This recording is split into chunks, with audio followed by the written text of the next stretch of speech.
They thought he was just another old man in worn boots, sitting too quietly in the wrong place at the wrong time. The officers didn't ask his name. They didn't look twice at the faded Marine tattoo on his wrist. They just snapped the cuffs on and dragged him out of the courthouse lobby, past the memorial wall, past the flag he once bled for. To them, he was nobody. But to the uniformed man watching from the upper balcony, he was everything. Because that old man had once carried him through a burning field overseas. Now, decades later, justice was blind, but not forgotten. And when that military officer walked into court the next morning, he wasn't alone. What followed wasn't just an apology. It was a reckoning, the kind that makes headlines or changes history. Because sometimes the world forgets its quiet heroes, but brotherhood doesn't. And honor? It remembers. They said it was routine, just another sweep outside the courthouse steps. But the way they grabbed him, without asking a single question, without seeing the faded Semper Fi patch on his duffel, felt more like dismissal than duty. He didn't resist, didn't speak, just looked at the marble floor like it had betrayed him. The younger officer hesitated. The older one didn't. "Let's go, Pops." The handcuffs clicked like punctuation. A crowd watched. Phones stayed in pockets. No one intervened. No one saw the silent metal pinned under the old man's shirt, or the worn prayer bead looped through his bootlace, the one his squad called his lucky charm in '73. He wasn't panhandling. He wasn't shouting. Just sitting there, back straight, eyes distant. The duffel beside him wasn't full of trash. It held a photo album, 2 combat ribbons, and an old VA-issue Bible. But that didn't matter to the courthouse security team. All they saw was a tired man in boots too old to shine. They led him past the flagpole without ceremony, past the plaque that read "Dedicated to those who served." No one saw the irony, except one man watching from a window on the second floor, his dress shirt tight at the collar, ribbons in a frame on his wall. Major Kenneth Braith didn't move. Not yet, but his pulse quickened. He'd recognize that gait anywhere. 40 years since that jungle run, but the man limping below was the reason he still had a right leg. The courthouse disappeared. He reached for his phone, lips whispering one name he hadn't spoken aloud in decades: Baker. They shoved the old man into the back of the cruiser like a formality. No Miranda, no paperwork, just departmental muscle memory, the kind that forgets its own oath. He winced as the door shut. His knees weren't made for steel seats. He looked straight ahead, not angry, not confused, just tired. Back at the precinct, they booked him without incident. No ID, no name given. He didn't argue. When asked his address, he gave a street name, no number. "That's a park," the officer noted. The old man just nodded. "Used to be barracks there." No one laughed. They'd heard crazier from vagrants before. Inside the holding cell, he sat on the bench with the quiet poise of someone used to waiting, not for a lawyer or a bail hearing, but for a chopper that might never come. He didn't pace, didn't speak, just stared at the wall like it was a map. Outside, rain began to fall. Major Braith didn't waste time. 20 minutes after the cuffs clicked, he was already pulling archive unit photos from a locked drawer. His aide, Lieutenant Ramos, raised an eyebrow. "Something wrong, sir?" Braith didn't answer immediately. He pulled out a grainy, worn photo. 3rd Recon NAM, 2nd row, 3rd from left. "Find this man." Back at the station, an officer tossed a paper bag through the bars. "Lunch!" The old vet didn't move. He looked at the sandwich inside like it belonged to someone else. He hadn't eaten since yesterday morning, but meals were ritual. And without prayer, without his brothers, bread meant nothing. He pushed it aside. In the admin room, an officer reviewed the arrest footage. Grainy body cam feed, no raised voice, no clear crime. Just an old man in a place no one wanted him to be. Trespassing, someone wrote down. But even that felt like an insult. Still, no one questioned it. Just another Tuesday in the city. Meanwhile, Braith's call was routed through 2 Pentagon offices and a VA regional center. Someone knew someone. Names were passed. Records dug. A half hour later, Braith held a file. SGT Harold Baker, USMC, Honorable Discharge, 2 Purple Hearts. Last known address, Mason, Georgia. His hands trembled. Why the hell's no one looking after him? Back in Holden, Baker rubbed his wrist absently, not from pain, but from the memory of ropes that once bound him in the jungle. He glanced at the small vent in the ceiling, the white noise of air hissing.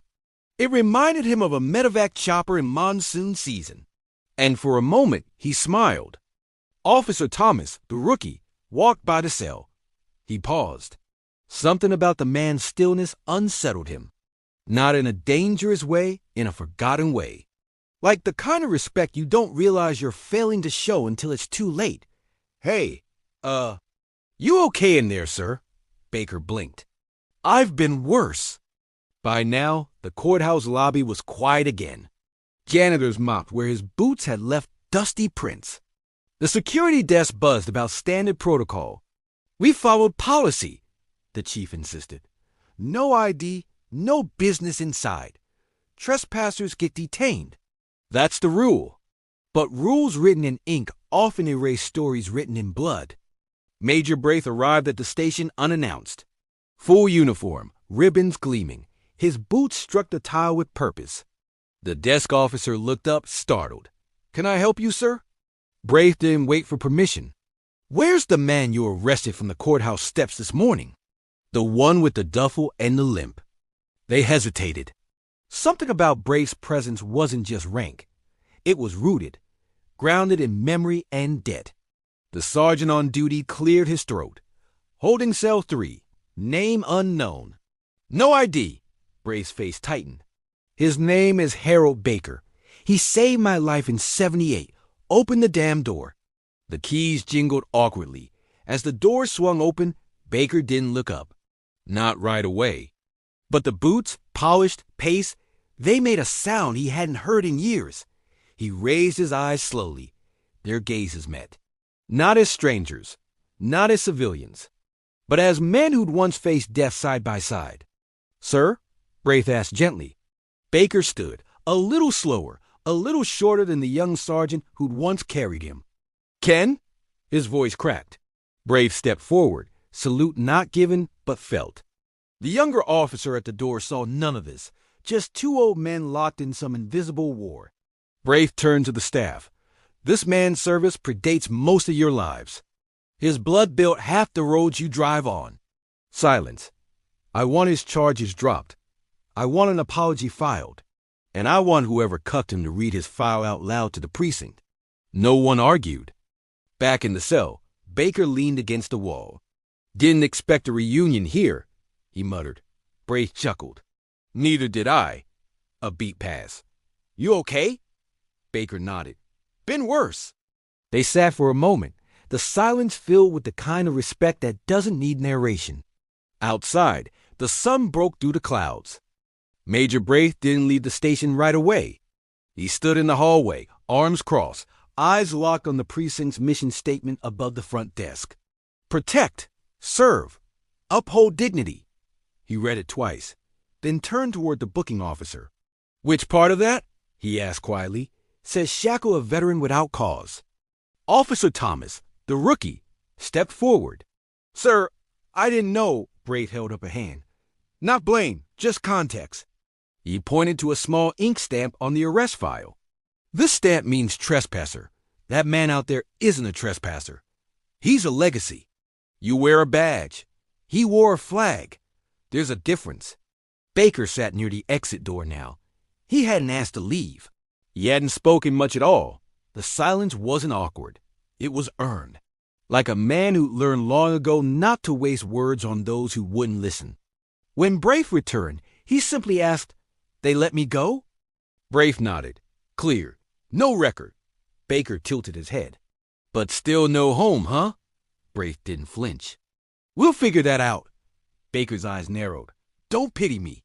Braith shook his head. It's not pity. It's respect with a memory. He gestured toward the door. Come on. I want to show you something. Outside, the air was sharper, cleaner. Baker squinted in the daylight like it had been years. He walked with Braith down the precinct steps, his gait uneven but deliberate.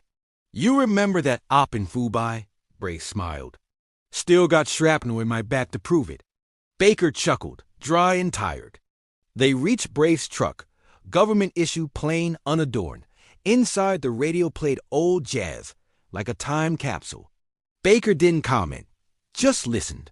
Miles Davis hummed like a heartbeat. "You know," Braith said as they pulled into traffic, "you vanished after 82.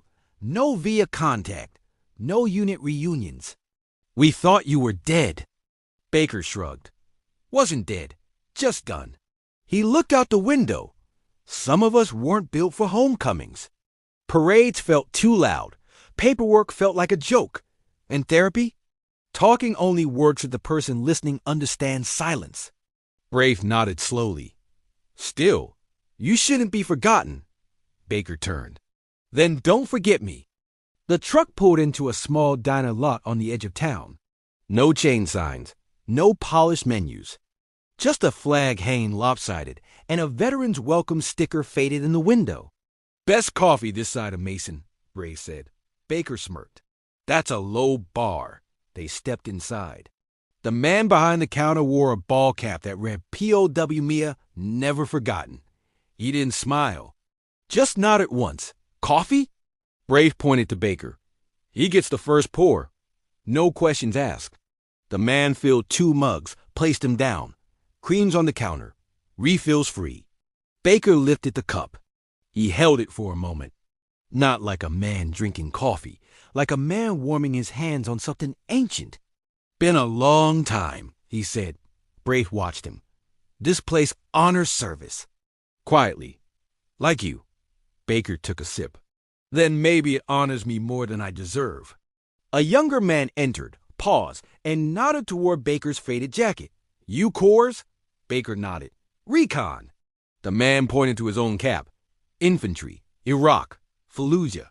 No handshake. Just mutual recognition. He ordered eggs and sat in silence. But now that silence felt like community. Baker leaned back. "Forgot what this felt like."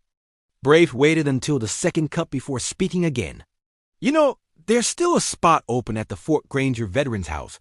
Private room. No cameras. Just vets in silence." Baker raised an eyebrow. "What's the catch?" Braith smiled. "You have to show up." Baker stared. "You really want me back?" "I owe you more than you know," Braith said. "But this ain't debt repayment. It's reunion. You're not a ghost, Baker. You're a brother. And we don't leave brothers behind." Baker closed his eyes for a moment. Not from weariness, from weight. Then nodded. "I'll come by. No promises." Braith grinned. "Fair enough." They sat in silence as the diner filled. A few old-timers nodded toward Baker. Word travels fast in towns like this. Nobody said a word, but respect doesn't always need a voice. Sometimes it's in the way a chair is pulled out, or a refill poured without asking, or a bill quietly covered. Outside, clouds moved in. The kind of sky veterans know well, low and thick like a mission brief. Braith checked his watch. "You sure you don't want me to drop you off?" Baker shook his head. "I'll walk." "Need to remember the sidewalk." Braith didn't argue. Just handed him a card. On it, a single line. Braith. 3rd Recon. Always. Baker took it, slid it into his coat pocket. "You're not done seeing me, Ken." Braith smiled. "Didn't think I was." Baker stepped out, his boots hitting the pavement with the soft defiance of a man reclaiming space he was never supposed to lose. He didn't head toward the shelter. Not yet. Instead, he walked toward the war memorial in the center of town. Bronze names on stone. His unit listed 3rd from the top. He traced a name, Keller. Gone in 74. Baker whispered something private, then sat on the bench facing the flags. A boy walked by with his father. The boy pointed. "Dad, is that a soldier?" The man looked.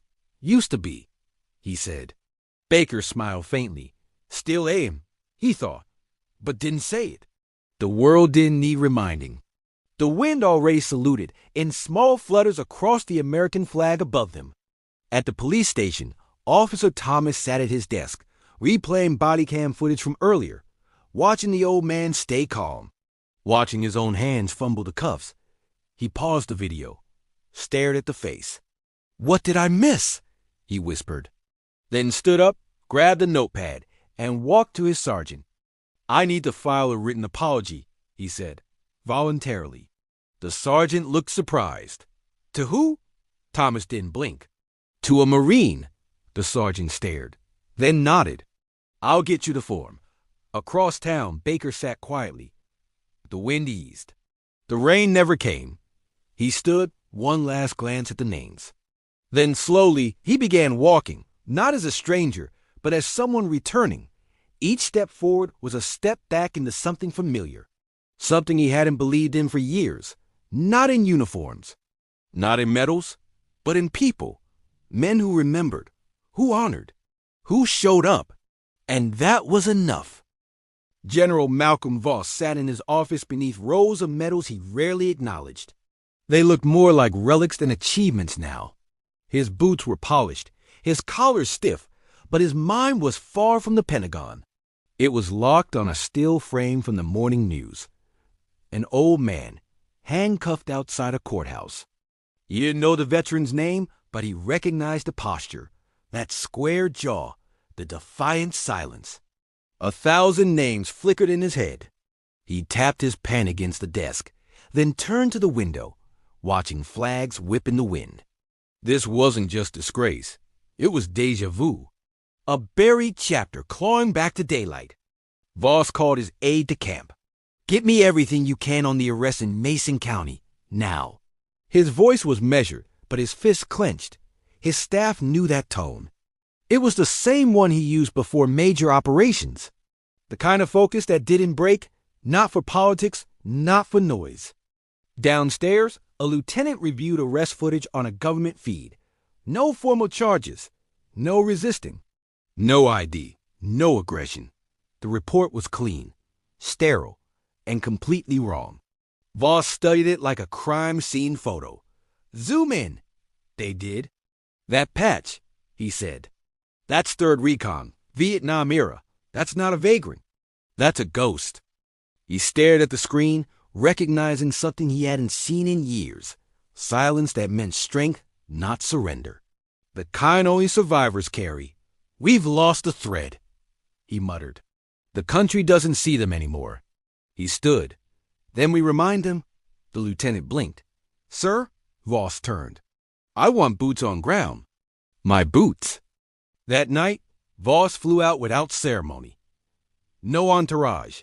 Just him and a pilot who didn't ask questions. The jet landed at a regional base near Mason under cover of darkness. No press, no protocol, just purpose.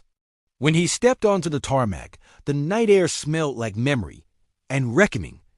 He didn't call ahead, didn't notify the mayor, the press, or the sheriff. Instead, he walked into town with the quiet weight of a man carrying stories no one ever gets to hear. His destination? A diner, not for food, but for the man who sat alone at table 6. Baker was there. Again. 3rd day in a row. Coffee untouched. Hands resting on the table like folded maps. When Voss entered, heads turned. Not because of his rank, but because of his presence. He moved like history, walking back into the room. And Baker? He didn't flinch, just raised an eyebrow. Voss stood at the edge of the booth. "May I?" Baker nodded once. "You look too clean to be a civilian," Voss chuckled. "General Voss, retired, kind of." Baker sipped his coffee. "You here for a photo op?" "No," Voss said. "I'm here because I owe you an apology and a favor." The booth stayed quiet. Other patrons lowered their voices. The air felt charged, not with tension, but with reverence. "I saw the footage," Voss said, "and I saw a country forget itself." Baker leaned back. "I don't need a speech," Voss nodded. "Good, because I didn't bring one. Just a question." "What's that?" Baker asked. "Do you want your name back?" Baker stared. "I didn't lose it." "No," Voss said, "but they buried it." "I want to unbury it." A long pause. You really think the country cares? Voss exhaled. Not all of it, but some of us do. And we're loud when we stand. They spoke for an hour. Not in anger, not in grief, but in remembrance. They spoke of jungles and dust, of comrades and silence. Voss didn't ask about Baker's lost years. He didn't need to. The look in the man's eyes told more than files ever could. This wasn't recovery. It was return. When they stepped outside, the town was quieter than usual. Not because it was late, but because something sacred had passed through. Voss walked beside Baker down the sidewalk like a junior enlisted man guarding a relic. People watched. No one spoke. Even the wind seemed to hold its breath. A local police cruiser slowed beside them. Officer Thomas rolled down the window. "Sir," he said, voice unsure. Baker didn't stop walking. "I read your letter," the officer added. Baker paused, looked over, then learned from it. Thomas nodded. "I will." Voss kept walking. "That," he whispered, "is what leadership looks like." By morning, Voss had made calls, quiet ones, direct ones. Pentagon officials, VA heads, journalists he could trust. He didn't ask for headlines. He asked for presence. "Make it known," he said, "that one of ours was dragged in cuffs." And another stood up. "That's the story, not the scandal. The stand." The news broke slowly, then all at once. Decorated veteran wrongfully detained outside courthouse. The photo of Baker in cuffs went viral, but what followed wasn't rage, it was revelation. Stories poured in from across the country, forgotten heroes, missed salutes, quiet acts of bravery that slipped through society's cracks. Voss watched from a distance. He wasn't interested in fame. He was interested in course correction. He met with local officials quietly. He didn't demand resignations. He demanded understanding. "Retrain your eyes," he said. "Not everyone who looks broken is lost. Some are just carrying more history than you can measure." At the Fort Granger base, he met with Colonel Braith. They stood in the hallway outside the wellness wing. "You did good," Voss said. Braith nodded. "Didn't feel like enough." Voss clapped a hand on his shoulder. "That's because you're still in the fight, and the good ones always think they're losing." Later that night, Voss returned to the diner. Baker was gone. But a new name sat at the counter, a young vet from Afghanistan. He wore headphones and a 1,000-yard stare. Voss nodded at him. The man didn't nod back, but his hand relaxed on the coffee cup. And that was enough. General Voss didn't go back to D.C. right away. He rented a small cabin outside Mason. Plain walls, creaky floors, nothing polished. He needed distance from marble halls and echo chambers. Needed to breathe where the air didn't carry the weight of politics. He spent mornings walking, afternoons listening, and evenings remembering. He didn't just come for Baker. He came because Baker reminded him of something Voss had been quietly forgetting. The war doesn't always end when you leave the battlefield. Sometimes it just changes form, paperwork, public opinion, bureaucratic mazes. And the fighters? They just wear older skin and quieter eyes. He began visiting the Fort Granger Wellness Center in silence. No ceremony, just watching. He sat in back rooms during peer sessions. Never spoke, just observed. Men gathered in circles not to vent, but to exist. One brought his discharge papers. Another brought dog tags of a friend he couldn't bury. There was no healing script, no breakthrough moment. Just space. That's what Grace had created, even though she wasn't there that week. Voss took notes, not on policy, but on humanity. "We've turned service into a system," he muttered once, "but healing's always been personal. It lives in eye contact, in presence." On Friday, he walked through the center and saw Baker again. Not seated. Working. Organizing supply boxes. Restocking donated gear. Stacking cots with military precision. His movements weren't fast, but they were steady. Deliberate. "Didn't expect you to stay," Voss said softly. Baker grunted. "Didn't expect anyone to give a damn." Voss helped him stack the last box. You think we're too late? Baker didn't answer right away. For what? For restoring trust. Baker set down the box, dusted off his hands. Maybe for some. But the kid who poured my coffee yesterday called me sir, without sarcasm. That felt new or old. Either way, it mattered. At lunch, they sat beneath the flagpole near the motor pool. The breeze whipped lightly across the grass. Voss took out a notebook, the same kind he'd used during combat debriefs. You mind if I document some of this? Baker shrugged. Sure, but if you're looking for speeches, wrong guy. No speeches, Voss said. Just truth? And so, Baker spoke. Slowly, not about medals or heroics, but about coming home to silence. About the night terrors that never left. About sleeping in church pews and grocery store parking lots. Not because he couldn't find help, but because he couldn't explain why he needed it to begin with. Voss wrote everything down, not as a report, but as testimony. They don't know, Baker said. The world. They think thank you for your service is enough, but they don't know what we gave up, or what we came back with. Some of us still haven't unpacked it. Some don't know how. Afterward, Voss made calls again, not to Congress or brass generals, but to men from their old unit, survivors, scattered across states and years. He's alive, Voss said into one line. He's back. That alone brought silence, and then tears. Not loud, just real, because some ghosts don't stay dead. Some come walking home. A week later, 5 men showed up at Fort Granger. Gray hair, thicker bellies, some with canes, one in a wheelchair. But their salutes were perfect, their words few.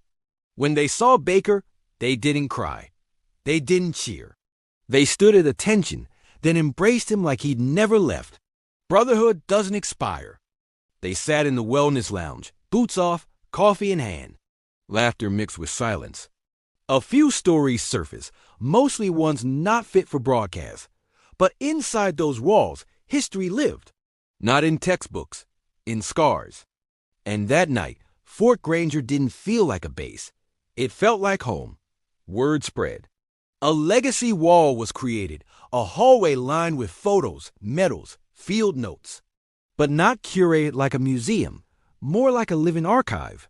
Veterans began showing up with shoeboxes of keepsakes. Not for praise, but for placement. Let them see us, one said. The way we were. The way we still are. Voss contributed too. A torn map from Cambodia. A faded wristband. And a quote printed beneath his own photo. We fought together. We healed together.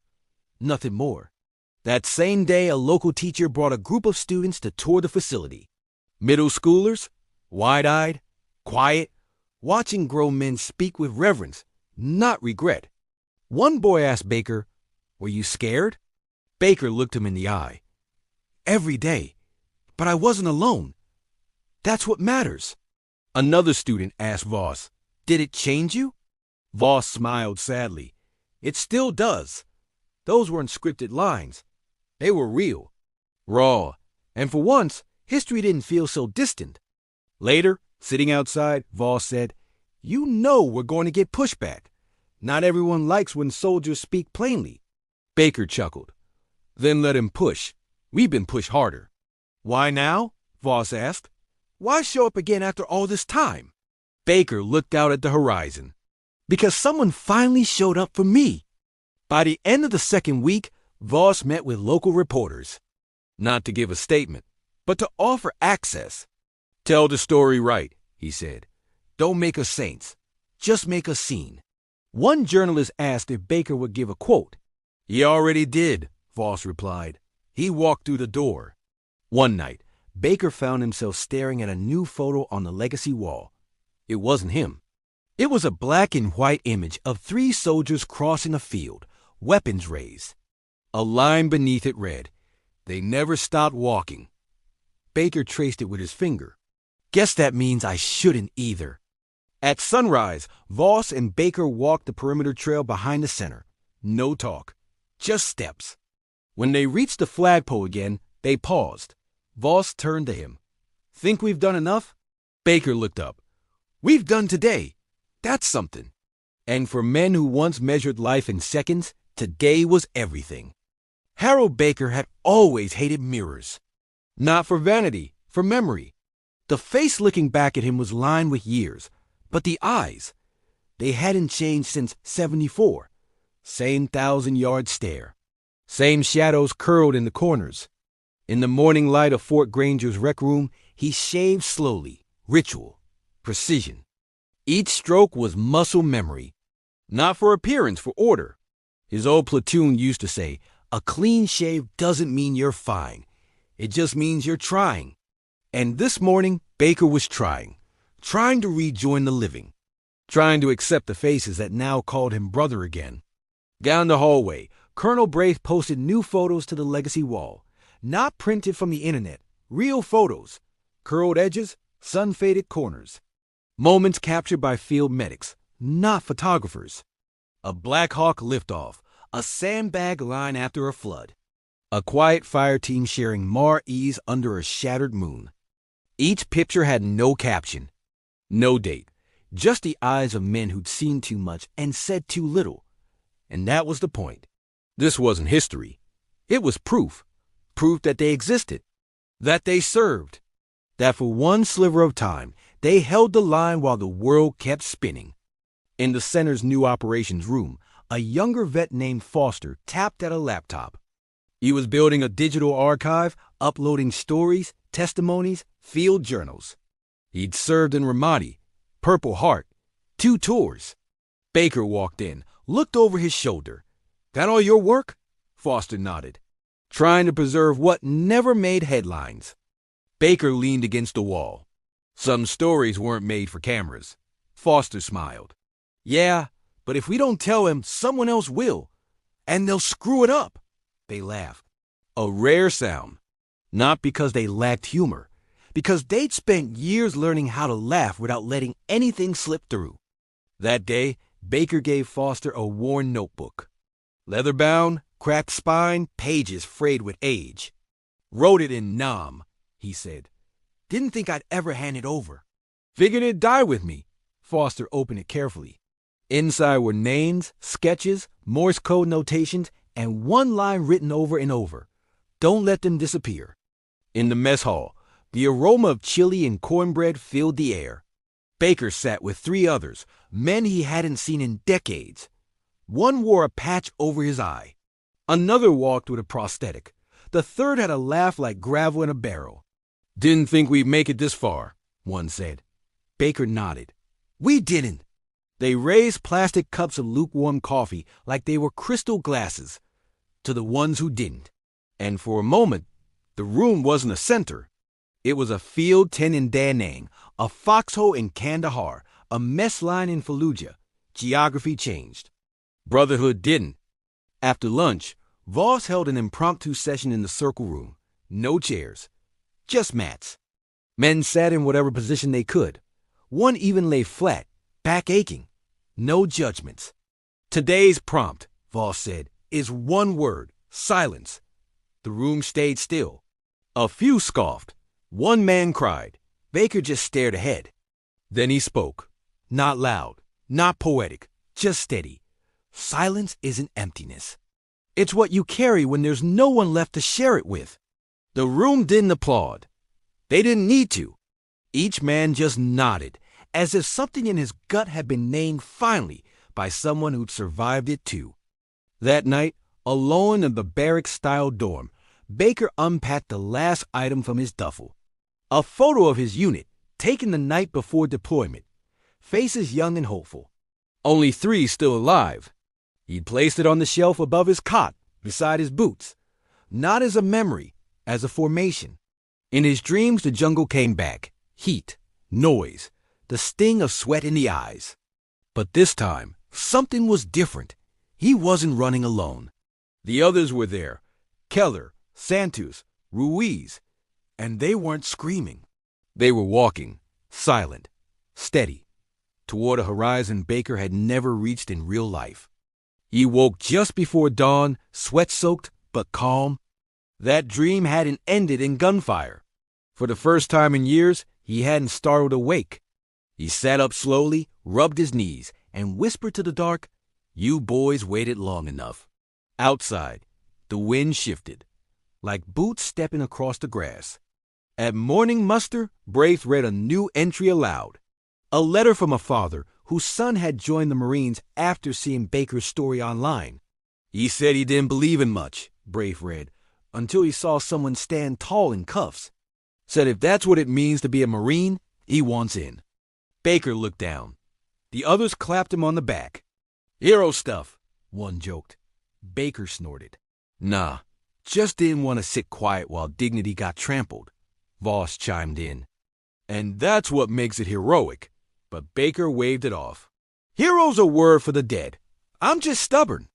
Later, Baker visited the town's war memorial again.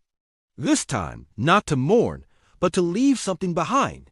He pulled a set of dog tags from his pocket. Not his.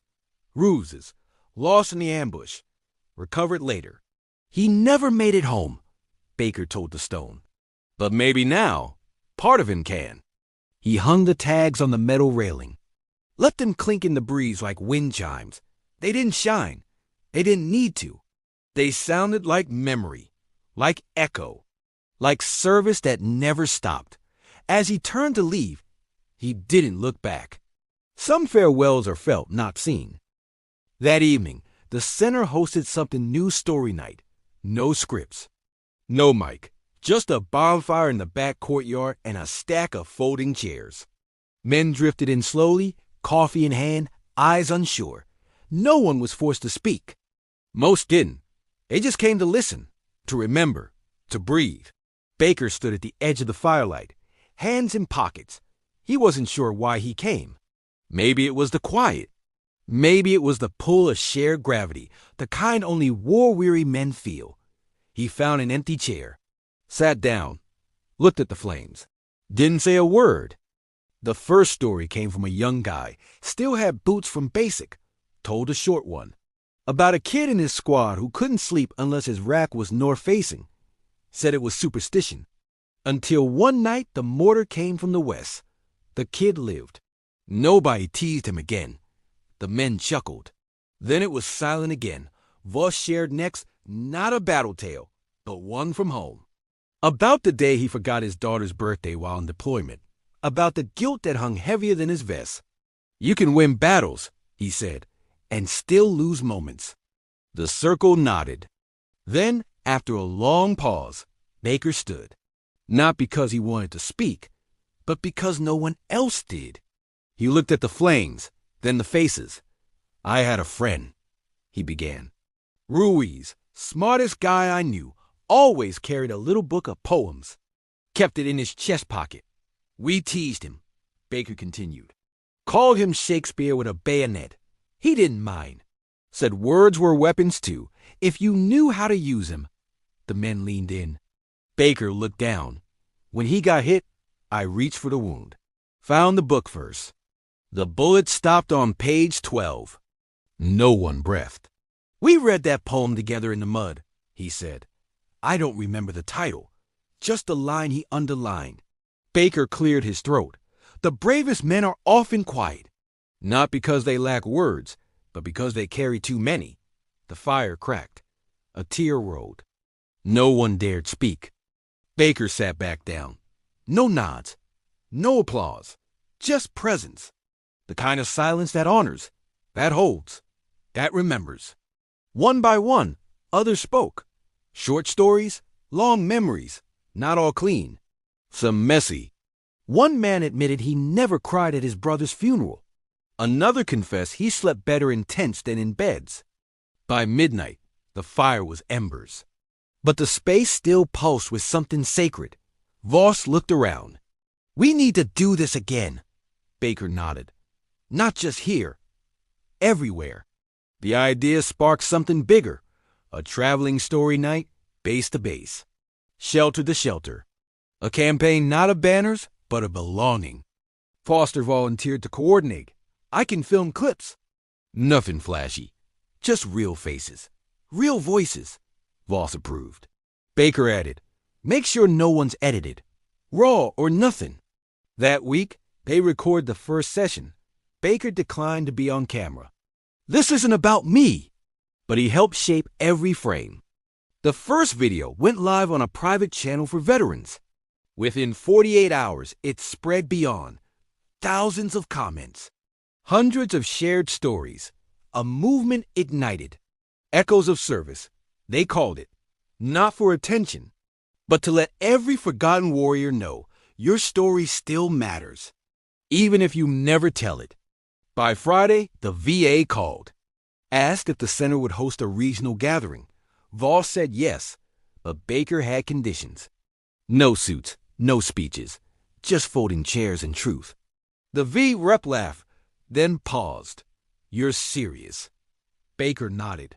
Always have been, especially when it counts, the man agreed. Gray-style hospitality. No flash. On the day of the gathering, 200 veterans showed up. From every war, every branch. Some with canes, some with silence. One with his service dog. The room wasn't grand, just a large converted motor pool. But when the story started, the space transformed, not into a stage, but into something holy. A Navy man spoke of losing a friend in a dive gone wrong. A Vietnam vet shared the sound of chopper blades still waking him. A Cold War tech said, just 'cause we didn't shoot doesn't mean we didn't feel the weight. Baker stood in back, arms crossed, jaw tight, listening hard. Then a man in a wheelchair rolled forward. Gulf War, thick accent. He said, I came here not knowing why. I'm leaving with memories stitched back together. He tapped his heart. Didn't know it was missing until I heard yours. The crowd didn't cheer. They just stood, slowly, every single man. At dusk, as the crowd trickled out, Baker lingered near the legacy wall. A young man approached. No uniform, civilian hoodie. Looked down. I'm not a vet, he said, but my father was. Never talked about it. Died last year. He handed Baker a folded photo. This is the only story I have.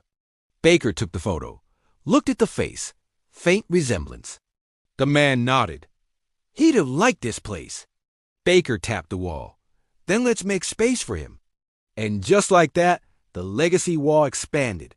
Not just for veterans who served, but for families who carried the echo after they were gone. Later, Voss and Baker walked the flag trail one more time. You realize, Voss said, we're building something without blueprints. Baker smirked. Sometimes the best structures are built from instinct. And what do we call this place now? Voss asked. Baker looked back at the lights glowing from the center.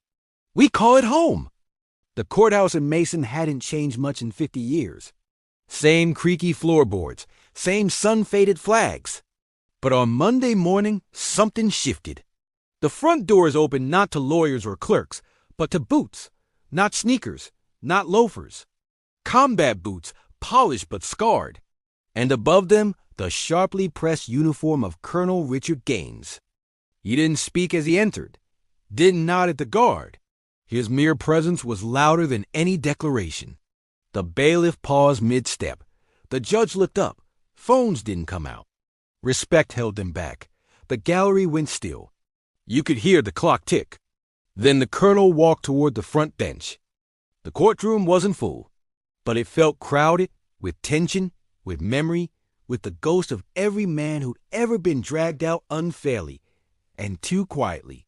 Colonel Gaines set down a small folder on the table. No theatrics, no fire, just paper. Motion to speak, he said firmly. As a character witness. The judge, an older man with tired eyes, adjusted his glasses. This isn't a criminal case, Colonel. Gaines nodded. No, but character was put on trial the day Harold Baker was handcuffed outside this building. And I intend to set the record straight. Not for him, for the record.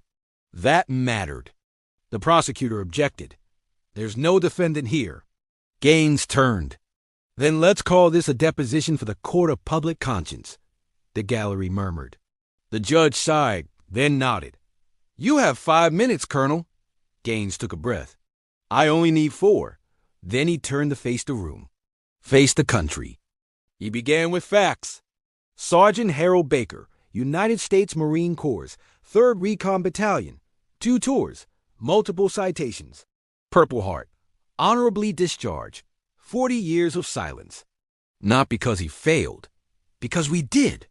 His voice didn't rise. It didn't need to. The silence leaned in like a crowd around a fire. He continued. When he was cuffed, no one asked his name. When he was booked, no one checked his history. When he sat in that holding cell, no one saw the man who had carried brothers out of gunfire, who had buried half his squad, who had gone home to nothing. Gaines stepped closer. He didn't resist.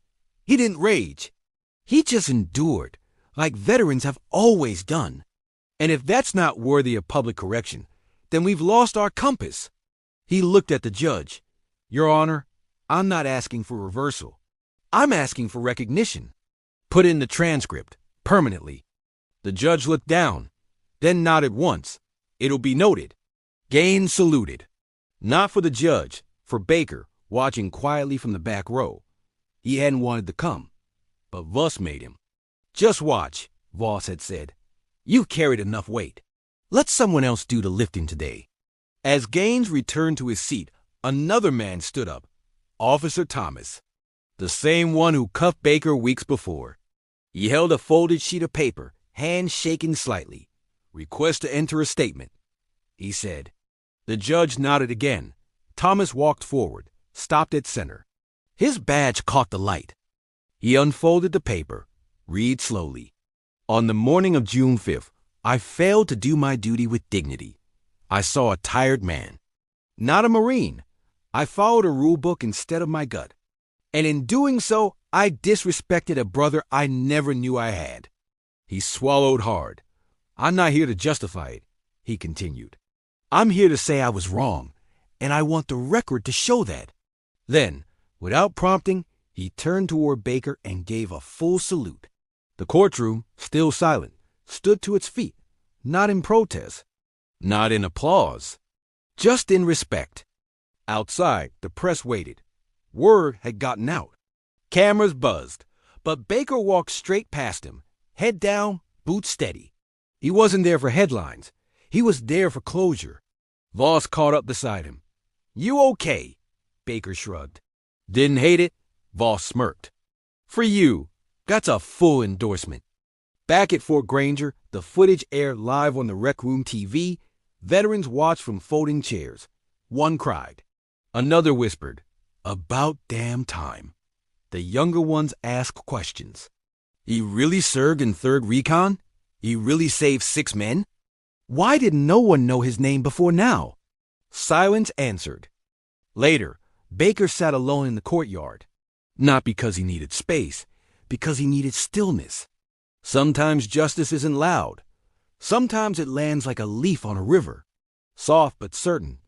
He lit a small cigar, not for pleasure, for ritual, for Ruiz, for Keller, for every man who never came home. Inside, Voss updated the legacy wall, added a copy of the court transcript. Just a final line from the judge. Let the record reflect that service carries weight beyond uniform, and that forgetting it is a national failure. Beneath it, a plaque. Correction entered. Honor restored. Small. Simple. Enough. That night, the courthouse lights dimmed like nothing had happened.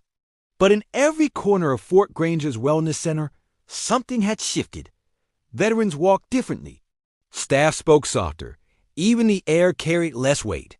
Colonel Gaines stayed late, pacing the hallway like a commander checking defenses, not for threats, but for honor. In the kitchen, Baker sat with a slice of apple pie and black coffee.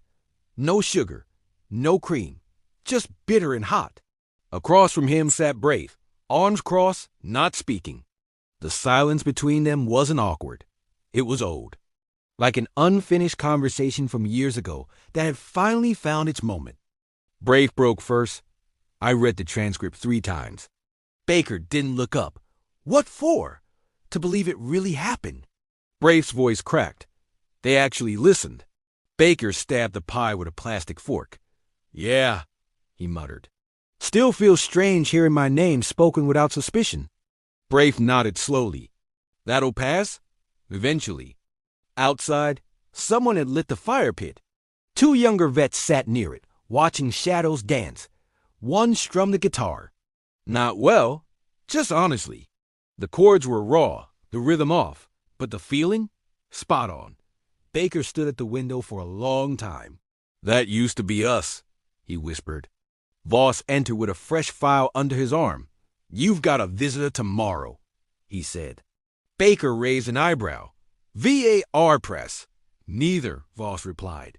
"Judge Callahan, the one who authorized the transcript update, wants to meet you, in person." Baker exhaled through his nose. "Hope he's not expecting a speech." Voss chuckled. "Just be yourself." "That's what worries me," Baker grunted. The next morning, the judge arrived alone. No aide, no reporters, just him and an envelope. Baker met him in the common area. No uniforms, no ranks.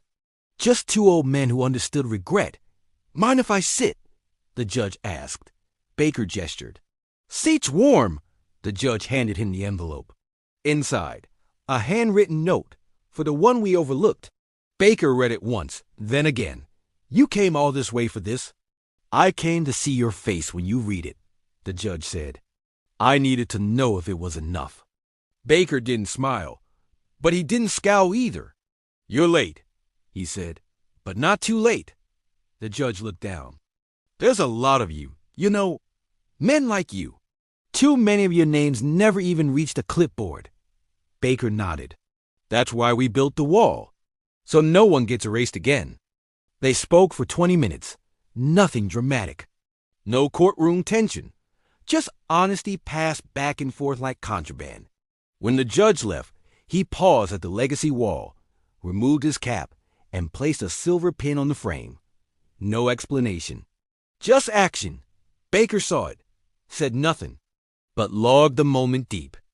Later that week, Baker took a rare trip into town alone.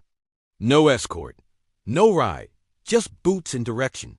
He stopped at the same courthouse steps where it all began. Stood there, quiet, then walked inside. Not to reclaim anything. Just to remind the floor it had once carried something heavier than policy. Inside, the new security guard stood taller, younger, eyes alert but kind. "Afternoon, sir," he said. "Need directions?" Baker shook his head. "Just checking the air." The guard grinned. "Feel free to breathe as long as you want." Baker gave him a nod. "You got a good thing going here, son. Keep it upright." On the way out, a janitor paused. "You're him, right? The vet?" Baker sighed. "Depends who's asking."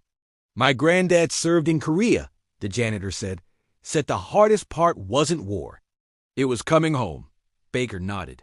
"Still true." The janitor extended a hand. "Thanks for making people notice again." Baker shook it. Back at the center, Voss called an impromptu staff meeting. Not for discipline, for reflection. "We've been reactive," he said. "Now let's be deliberate." He passed out blank cards. "Everyone write one name, someone you served with, someone you lost, or someone you still carry." They wrote, folded, placed them on the wall. Baker stood last, wrote only 2 words, "still walking," then tacked it beside Ruse's photo. It wasn't poetry. It was legacy. That week, they launched the Walking Names campaign. A digital wall for stories, initials, memories, soldiers, medics, drivers, chaplains, anyone who gave and never got back. Within days, the servers strained from traffic. A Marine sergeant in Alaska added a name from Desert Storm. A pilot in Florida uploaded a snapshot of a lost wingman. A young corporal posted nothing but dog tags in a single sentence. "He stood between me and the blast." The ripple spread from city to city. Silence was breaking. Baker watched the uploads each night. Said little. Just sat in the tech room, eyes red, hands clasped. "You started this," Foster said. Baker shook his head. "No, they did. I just refused to stay invisible." Voss added quietly, "That's all it ever takes. One man standing still so the world stops moving past." At week's end, the president issued a brief national statement. Not flowery, not grand, just direct. We apologize to Sergeant Harold Baker and to every veteran who was overlooked. Your silence was strength, your patience undeserved. We see you now. Baker listened from the corner of the rec room, then stood up, walked out. Outside, the wind felt different, not lighter, just less empty. He looked up at the flagpole, the stars and stripes dancing without tension. A voice behind him asked, "Feel better?" It was Braith. Baker shrugged, didn't do it for feeling. Did it for remembering? Then after a pause, "But yeah, I guess I do." The courtroom had become something else entirely. Not just a place of law, a place of reckoning. In the days since Colonel Gaines spoke, the room had seen no trials, no hearings. Just echoes. People stopped by not to fight cases, but to sit where Baker had sat, to feel the air shift. Judge Callahan began keeping the courtroom unlocked during lunch hours. Public seating, he told his staff. For reflection, it wasn't protocol, but protocol had already been broken. And somewhere beneath those stained ceiling tiles and dusty wooden benches, people were starting to understand something sacred had happened and was still happening. A Vietnam vet from 3 towns overwalked in wearing a cap that hadn't left the closet in 20 years. He sat in the last row and said nothing for an hour. A high school civics class visited, stared at the now famous transcript plaque. One kid whispered, "So this is where dignity stood up." Inside Fort Granger, Baker tried to avoid the news, but the stories kept finding him. Letters arrived daily. Some typed, some scribbled. One just said, "Thank you for being the voice we lost." He read them slowly, one at a time, not for pride, for weight. Each envelope carried someone else's silence. In the center's library, Voss sorted responses with Braith. "We'll have to scan and archive these," he said. "This is history." Braith held one letter with shaking fingers. "Sir, this one's from Baker's old squad leader. Thought he was dead. Says he's flying out next week." Voss raised an eyebrow. "Tell Baker. Or don't. Let it surprise him." At lunch, Baker sat in the mess with Foster, 2 quiet younger guys, and an old man named Hutchins. Hutchins had never spoken before, always just sat in the back, eyes down. But today, as the soup cooled in front of them, he said one word, "Baker." Then another, "Thanks." The table went still. Hutchins cleared his throat. "You said things I couldn't. Been holding it for 50 years. Baker didn't smile. He just reached across the table, placed a hand on Hutchins' wrist, and nodded once. Nothing loud, nothing emotional. But Foster would later say it felt like watching someone come back from the dead. That afternoon, Voss stood at the front of the rec room. "Tomorrow we return to that courtroom," he said. "Not for defense. Not for revenge, for perspective." The staff had coordinated an event called Day of Reflection. No media, just veterans, law students, officers, and anyone willing to sit in silence and listen. Baker wasn't sure he wanted to go.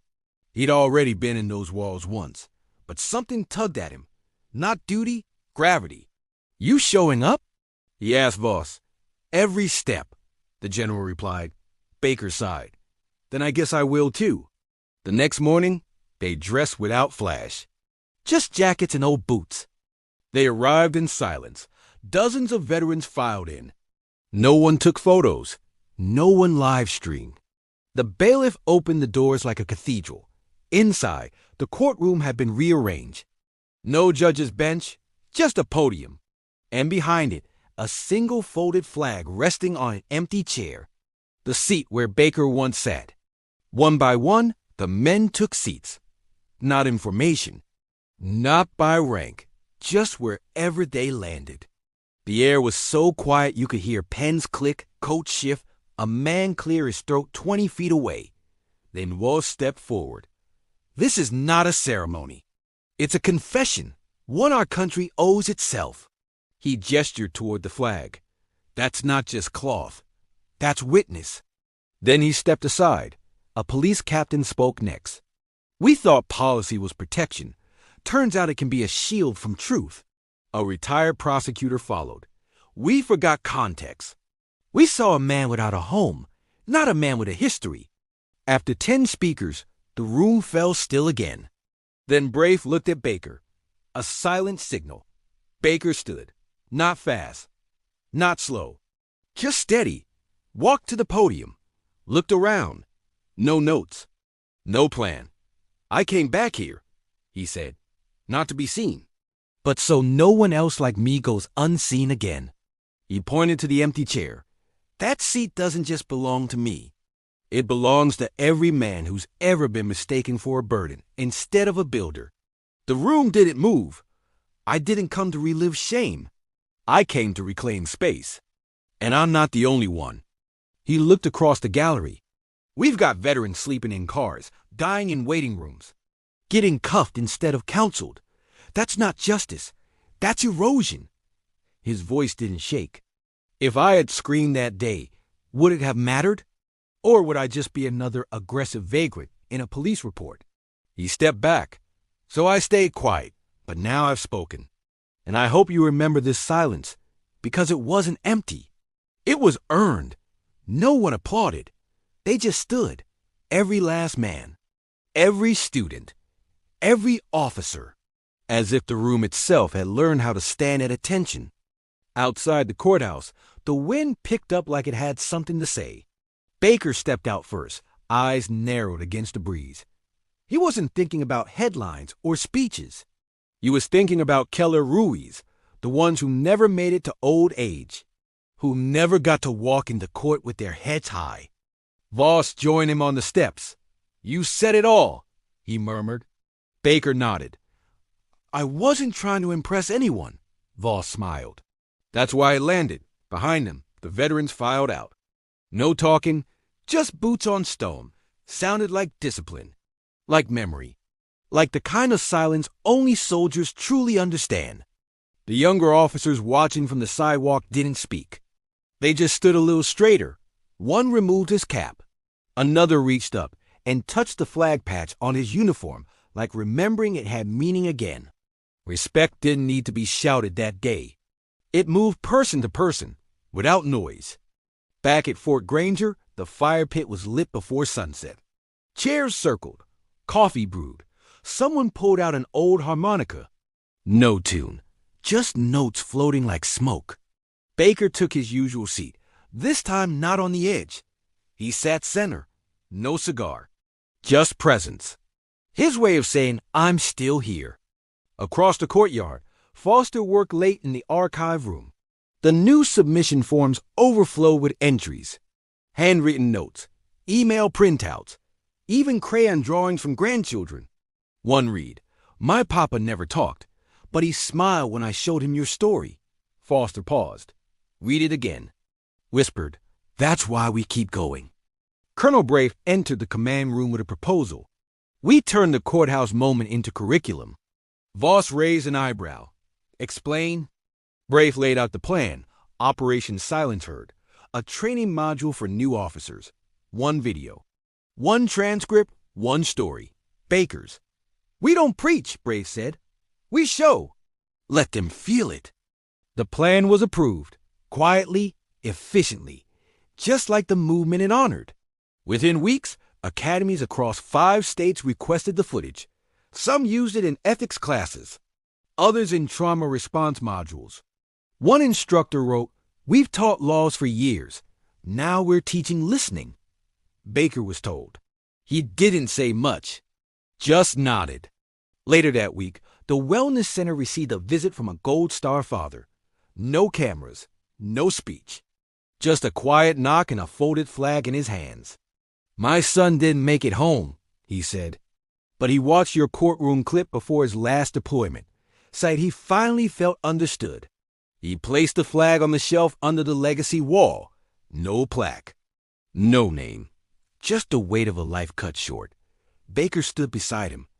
Didn't speak. Just laid a hand on the man's shoulder. Sometimes comfort isn't given through words. It's passed through presence. Like torchlight in the dark. Foster updated the center's website that night. Added a new quote to the banner. the loudest lesson is often whispered by the quietest man. It wasn't sourced. Didn't need to be. Every vet who saw it knew who it came from. Baker's name wasn't attached, but his fingerprint was all over it. One morning, Braith approached Baker near the garden beds. "Ever consider teaching?" Baker scoffed. "I barely talk." "Exactly," Braith said. "That's why they'll listen." Baker didn't say no. Didn't say yes either. Just kept watering the tomatoes like war hadn't taught him how to be gentle. But every movement said maybe.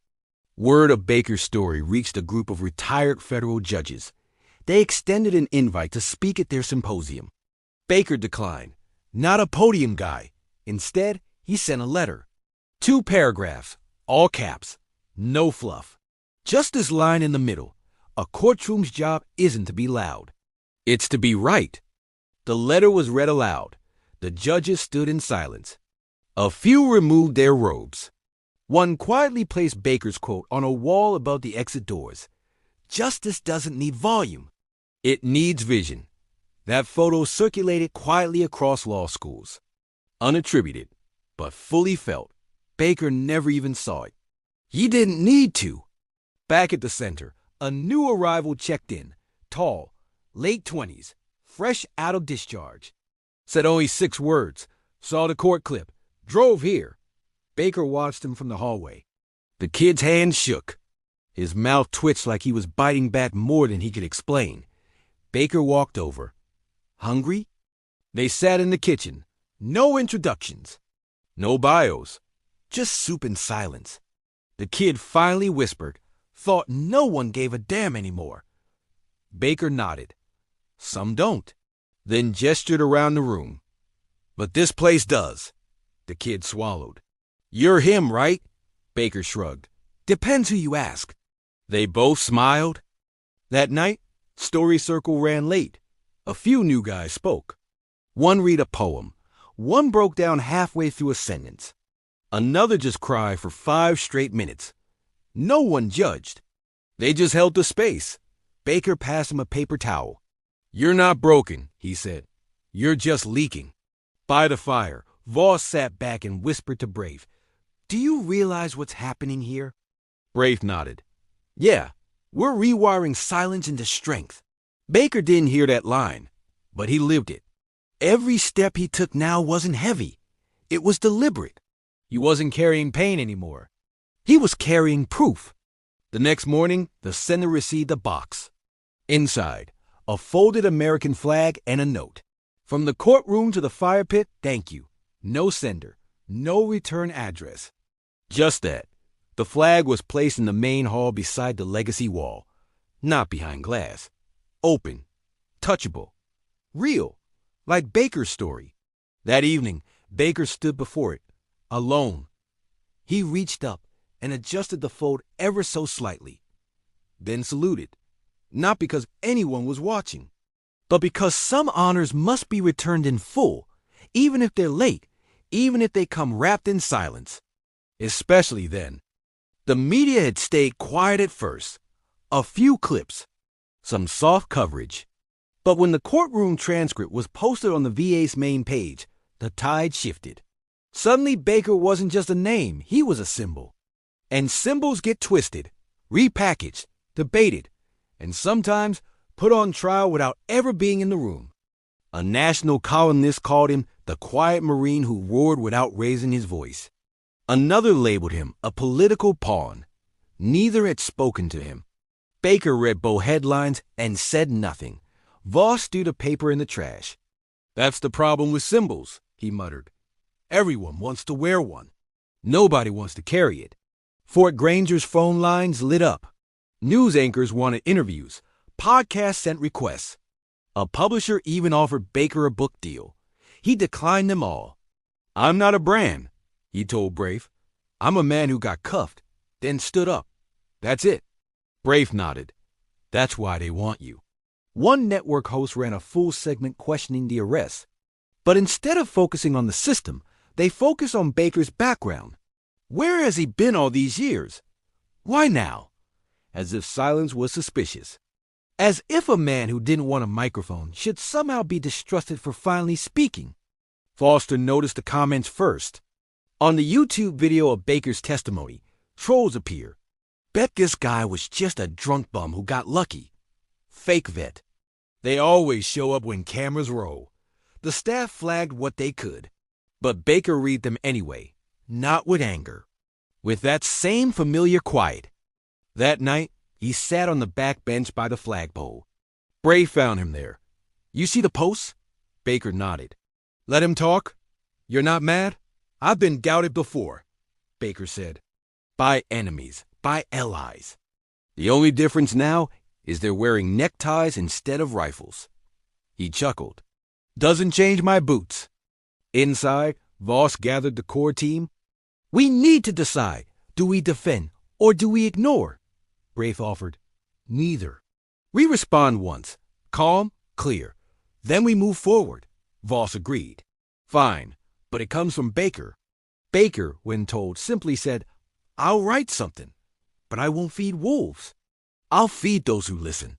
His response was handwritten, scanned, posted on the center's website and socials. It read, I don't speak for the perfect. I speak for the persistent. I didn't choose to become a story. I chose not to disappear. One paragraph. No punctuation beyond periods. No hashtags. No commentary. Just truth, line by line, like shrapnel you carry close. The post went viral. But not the usual kind. Not loud. Not argumentative. It passed in group text. Vets shared it quietly with each other. A retired lieutenant colonel reposted it with the caption, I've never saluted a Facebook post until today. The internet didn't erupt. It paused. And sometimes that's even louder.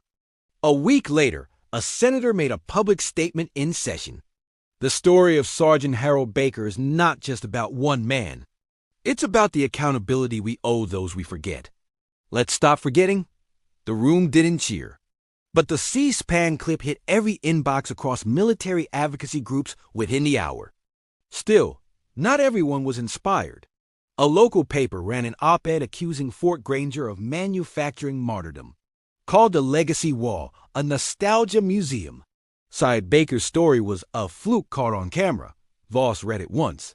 Then walked to the bulletin board in the kitchen and thumbtacked it right beside the flag schedule. When Baker saw it, he smirked. You pinning that up to fire people up? Voss shook his head. I pin it up so no one forgets what we're actually doing here. It's not glory. It's grind. Every day. Baker reached into his jacket, pulled out a pen, and underlined one sentence. He was nothing special. Then he wrote beside it. That's what they said about the men who built this country, too. The board stayed like that for days.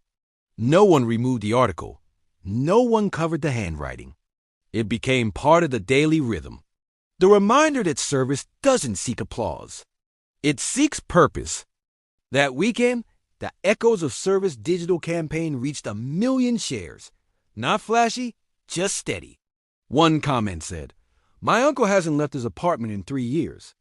Watched your fire pit story. Asked for a haircut today.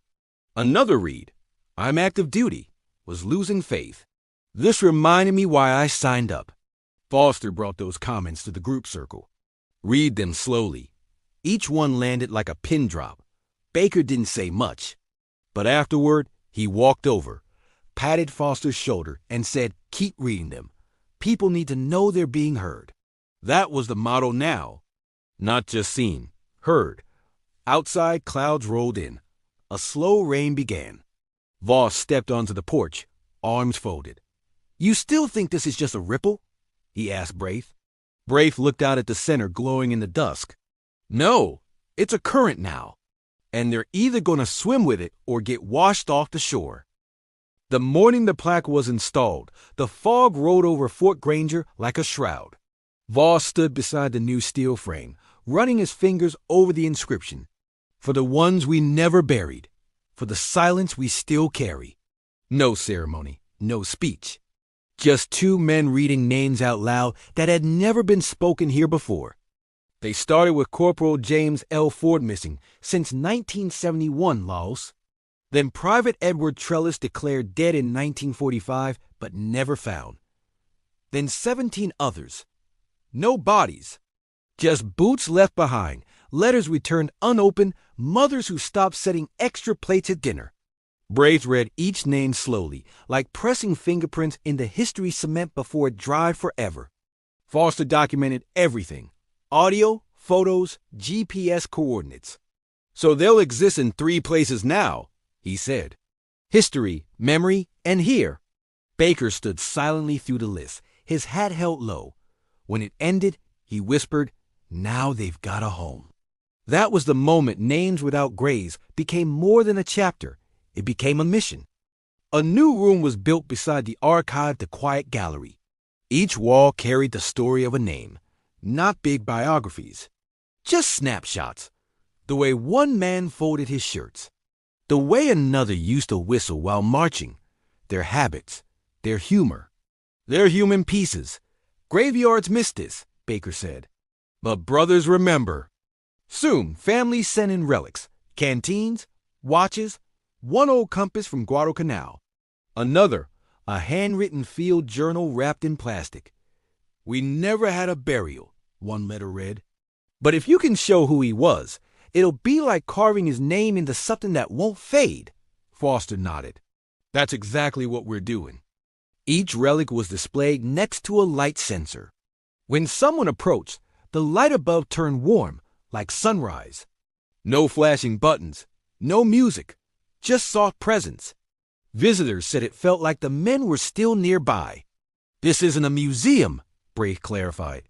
"It's a second chance to be known." And known they became. One morning, a school group arrived. 7th graders, rowdy, until they stepped inside the gallery. Then, quiet. They walked from story to story. A boy stared at a medal for 10 minutes. Finally asked, "Why didn't anyone tell us about this?" Baker replied from behind, "Because silence is easier to manage than memory." Word got out. Families began calling. "Do you take names from other bases? My uncle's platoon vanished in 52. Can you help?" Foster built a submission process. Volunteers helped verify records. Soon, Names Without Graves had over 300 entries. Some had photos. Some had nothing but initials. Everyone got a place on the wall. Then came the box from a Montana ranch. Inside, dog tags. Rusted, bent, wrapped in a boot sock. A note read, "Found these buried near a fence post. Don't know how they got there. But they shouldn't be here." The tags belonged to Sergeant Travis M. Hoyt Mia Correa. The center had his name added by sundown. Baker placed the tags under a photo of frozen hills and barbed wire. "This is what forgotten looks like," he said. But not anymore. He stared at the sock. Someone buried these like a secret, but secrets don't stay buried when brothers start looking. Voss added, "And we're not done digging." The state VA sent a request. Would Fort Granger help train their archives team in restorative identification practices? Foster smiled. "We'll teach them how to find ghosts the right way." Baker added, "And how to let them rest without erasing them." The training began next week. Volunteers already sharpening pencils and memories. Meanwhile, the original list of names expanded. But so did the gallery's reputation. Veterans across the country said they finally had somewhere to send the ache. "We didn't need a parade," one man wrote. "We just needed someone to say our names still mattered." And in every whisper, that validation echoed. One photo in the gallery showed 4 boots, no names. Just the caption, "Last seen crossing the river." Baker stared at often. "We never need to know the full story," he said. "We just need to know they were real." He paused. "Because when we forget they existed, it's like they died twice." That week, a package arrived from overseas. No return address. Inside, a photo, a ribbon, and a single sentence written on lined paper. "He saved my life. He never made it out. I have no idea what his name was, but he called me brother." The note went on the wall as is, untouched. Voss made a decision. "Every anonymous story gets its own section. We'll call it the Unknown Known." Braith approved it immediately. That title says everything. Foster added it to the directory. And just like that, the wall grew again. No longer just for names we missed, but for moments we could never fully explain. One stormy evening, Baker walked into the quiet gallery alone. Rain pelted the roof like marching boots. He stopped in front of a dog-tag case, wiped fog from the glass, and just stared. Not at a name, but at the space between the names. "That's where the story lives," he whispered. "Between the letters." Outside, a delivery truck arrived. Inside, 6 sealed crates from a decommissioned base in Arizona. Relics recovered from a condemned barracks. Voss and Foster unpacked them slowly. Each item held weight literal and emotional. A journal scorched around the edges, a helmet with initials carved deep, a trench coat soaked in desert sand and blood. One box contained letters, hundreds, unsent, unfinished, mostly scribbles of fear and honesty. One started with, "I miss myself." Another said, "Tell my brother I kept the promise." Most were never meant to be read, but Baker insisted they be honored. "Even silent words deserve a final breath," he said. Brave called them letters to no one. They displayed the letters under dim light. Visitors didn't talk much in that part of the gallery. They just stood. One vet touched the glass and said, "I wrote that same sentence once." Another replied, "We all did. We just used different paper." For many, this became the hardest place to stand. And the most important, a journalist visited for a feature piece. When he asked Baker what the goal was, Baker replied, "We're not rewriting history. We're rescuing it." The article ran under the title, "Saving What Was Almost Lost." It went viral, not because it was loud, but because it hurt. In a way, people have forgotten how to feel. That weekend, a van pulled up at dusk. Out stepped 3 men, all in their 70s. No one announced them. No one scheduled their visit. They walked in, saluted the first wall, and sat in silence for nearly an hour. One left a folded note at the exit. "He was our 4th. Now he's here too." Brave suggested they add a memory bench near the east window. No plaque, no explanation, just a place to sit and listen. They carved the phrase into the wood. "The ones we lost still speak, if you stay long enough to hear them." Baker tested the bench first. Sat there for an hour. Eyes closed. At the next fire pit gathering, Voss read a selection of the letters to no one. After each, he paused. Not to explain, just to let the silence do its work.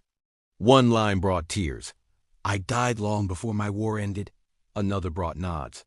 "I carried men, but never knew how to carry myself." Baker stood and added only one line. "Some burdens aren't meant to be lifted, just shared." That night, the flames burned low and slow. No one rushed to leave. The air felt thick, sacred. Like something had shifted, gently. Like something broken was finally allowed to just exist without being fixed or framed. Weeks later, the VA recommended the quiet gallery be duplicated in 4 more states. Brave, initially hesitant, said, "Only if it's done right. No grand openings. No tours. Just people walking in, sitting down, and staying still long enough to hear a name breathe again." Baker added, "And no cameras. These aren't exhibits. They're echoes." A new shipment arrived. Audio cassettes. Old field recordings from Vietnam. Crackling, grainy, real. Men talking, laughing, crying, background gunfire. Radios chirping. One tape ended with a whisper. "Tell them we were here." Foster digitized them all. Added them to an audio wall. Visitors wore headphones and listened. Every breath a time capsule. Soon, Fort Granger had visitors from 11 states. Most came alone. Some returned twice. A man from Colorado left a photograph taped to the visitor log. On it, 6 young soldiers, smiling. The back read, "Only I made it home. Didn't know what to do with the guilt. Now I know I share it." Baker saw that photo and nodded. "That's it. That's the work." Not pretending it didn't happen. Not burying it. Just carrying it together. "Like stretchers we never let go of," Braith added. Some wounds never close, but they don't have to become walls. They can become windows too if we let the light through. By now, names without graves had filled every wall. Voss approved an extension project, a circular hall behind the main gallery, every step echoing, every name chiseled into wood instead of stone. Stone ends the story, Baker said. Wood remembers it grows. They called it the Hall of Carried Voices. The opening was unannounced, just a candle, a chair, and a guest book. First entry, I found my father's name today. I never knew what to say to him, until now. That line became a centerpiece. Printed and framed. The words of a stranger, now the words of every son who came searching. At dusk, Baker lit the hallway's first candle. We never buried them, he said, but today we gave them ground. Then he stepped back, nodded once, and walked away. The candle kept burning. The walls kept breathing. And those names, finally had a place to rest, without needing a grave to prove they mattered. The medal arrived in a plain envelope. No sender, no inscription. Just an old Medal of Honor with scratches across the edges and the ribbon slightly frayed. Foster opened it and froze. Sir, this wasn't just lost. It was hidden. Baker held it carefully, his thumb running across the old medal. That's not a gift. That's a confession. They searched the database. The serial matched Lieutenant Colby J. Ernest, awarded posthumously in 1969, but no family ever claimed it. The medal had vanished decades ago until now. Voss stared at it. Why send it here? Baker answered without blinking. Because this place became where the weight lands. And the medal was heavy. It went in a case, but not the gallery. They placed it on the stone shelf by the fire pit, visible, reachable, unguarded. If it disappears again, Bray said, maybe that's its journey. But it stayed. Veterans walked by, paused, sometimes touched the case gently, like a handshake. Some saluted. No instructions were needed. Everyone understood. One evening, a stranger arrived. Late 60s, walked with a limp, asked if the medal was real. Baker nodded.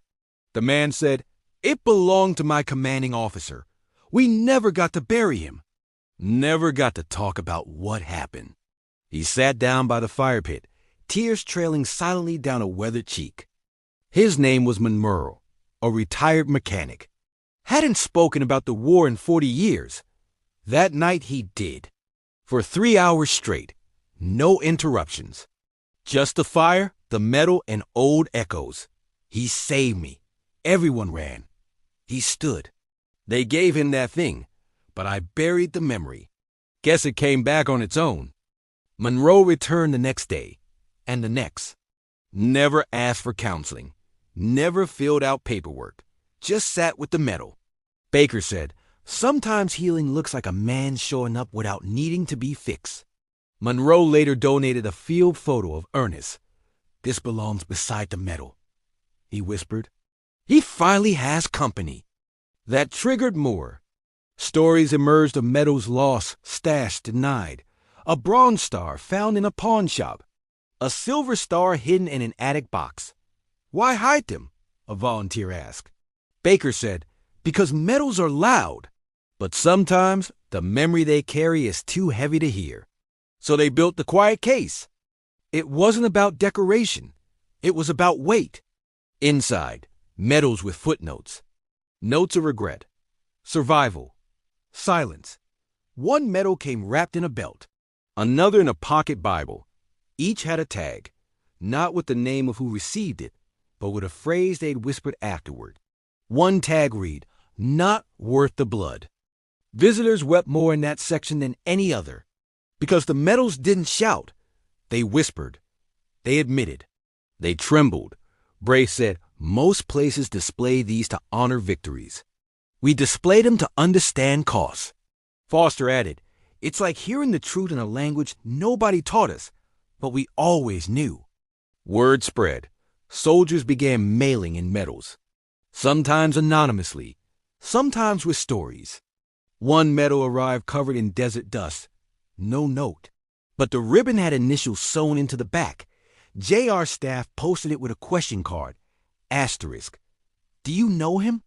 Within a week, 4 different men claimed the name, all with different stories. They didn't choose one. They displayed them all. Sometimes a name belongs to more than one man, Baker said. And sometimes one man carries more than one name. That quote went on the wall above the case. Underneath it, a candle.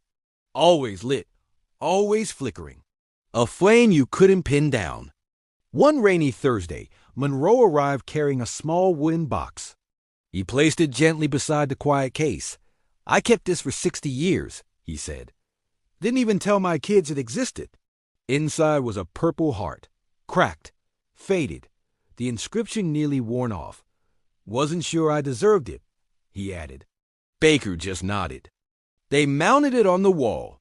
No glass, just raw wood and steel pins. Let people touch it, Baker insisted. Some wounds don't need distance. That day, 5 veterans stopped to place a hand on it. No one spoke. Just quiet contact, like transferring something heavy from one man's soul to another's waiting grip. That same week, a veteran named Cruz arrived from Texas. He'd seen a photo of the quiet case online and bought a one-way bus ticket. Came to leave something behind, he told Foster. From his pack, he pulled a medal wrapped in flannel. I took it off the day I came home. Never wore it again. Cruz left the medal and stayed 3 nights. He talked to no one, but spent hours walking the gallery, sometimes stopping, sometimes standing still for long stretches. On his last day, he handed Braid a note.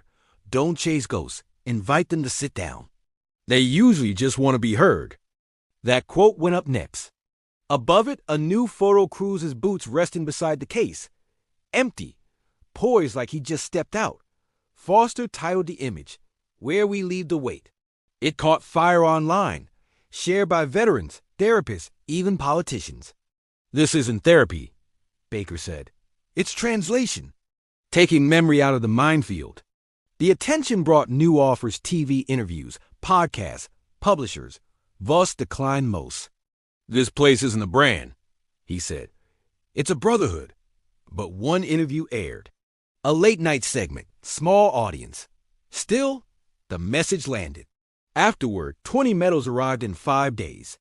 Each one with a different thread. Shame, gratitude, survivor's guilt, brother's love. One medal had a note. I buried this with my son. He said I needed it more. Another. They gave me this after the war. I'm giving it back so the war doesn't keep me. Foster said the stories weren't haunting. They were holy. Like little pieces of unfinished eulogies finally being laid down. A Vietnam vet named Reynolds visited quietly one Sunday. He brought no medal, just a story. My award never came. Lost in the system. They told me it wasn't a priority. Baker listened, then said, Well, tell me what they should have said. Reynolds did. They engraved his words into a bronze tag. I was there. I stayed. They hung it beside the medals. An honorary space not for medal, but for memory. A place for all the men who never got pins, parades, or paperwork. Just pain and presence. Sometimes the bravest act, Brave said, is staying alive long enough to be remembered properly. That line went into the next orientation packet. At the candle that night, Baker sat alone. A visitor asked, Do you ever wonder what happens to the ones who don't find places like this? Baker looked up, eyes steady. Every day, he said. That's why this place exists. So if they ever wander close, they'll know there's a chair still warm. The rain didn't stop anything. If anything, it made Fort Granger feel more alive. The gravel paths turned dark, the flags snapped louder in the wind, and boots left deeper prints near the fire pit. Baker sat under the awning, watching droplets race down the wooden railing. Some fell fast, some slowed. All fell. Foster joined him, holding 2 steaming cups. Coffee, not questions, he said, handing one over. Baker took it. I appreciate that. For a while, they sipped without speaking. The rain provided all the noise they needed. Then Foster asked softly, "You ever think you become the example everyone pointed to?" Baker didn't even blink. "I didn't plan on becoming anything," he said. "I just didn't walk away when it mattered." Foster nodded. "That's the part they don't teach, isn't it? When to stay standing."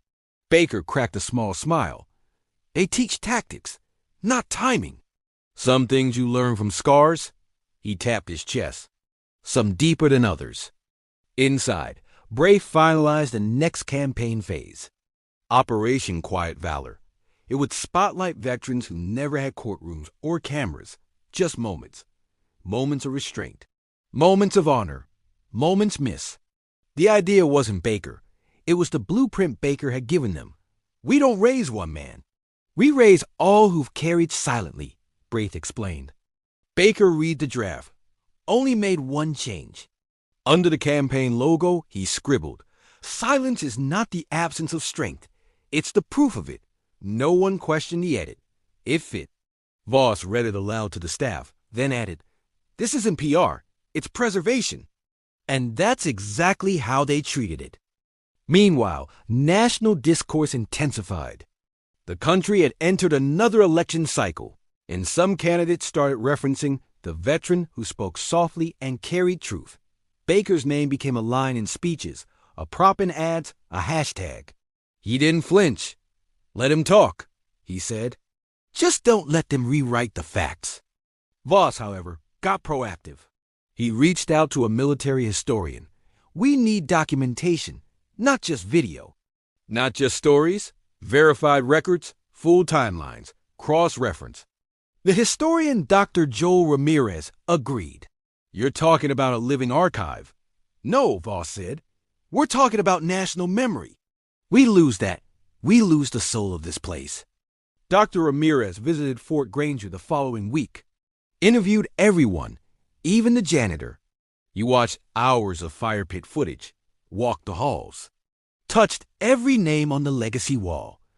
At the end, he stood before Baker and said, "This isn't about you anymore. It's about what you made possible." Baker replied, "Good." Soon after, an op-ed surfaced titled "The War We Forgot at Home." It didn't name Baker, but it told his story through echoes of other names. Other cuffs, other silences. Readers responded not with outrage, but recognition.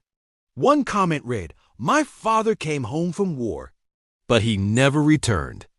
Meanwhile, the center's new outreach branch opened, called the Second Step. It wasn't therapy. It wasn't shelter. It was conversation. Veterans could walk in, sit, say nothing or everything. No clipboard, no clock. Just one rule. We don't talk at you. We sit with you.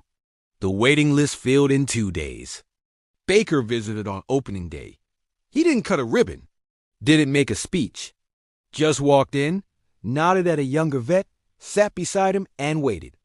The man cried, then laughed, then said, "You're him, right?" Baker answered, "Today I'm just a guy listening." And that, somehow, said more than any title.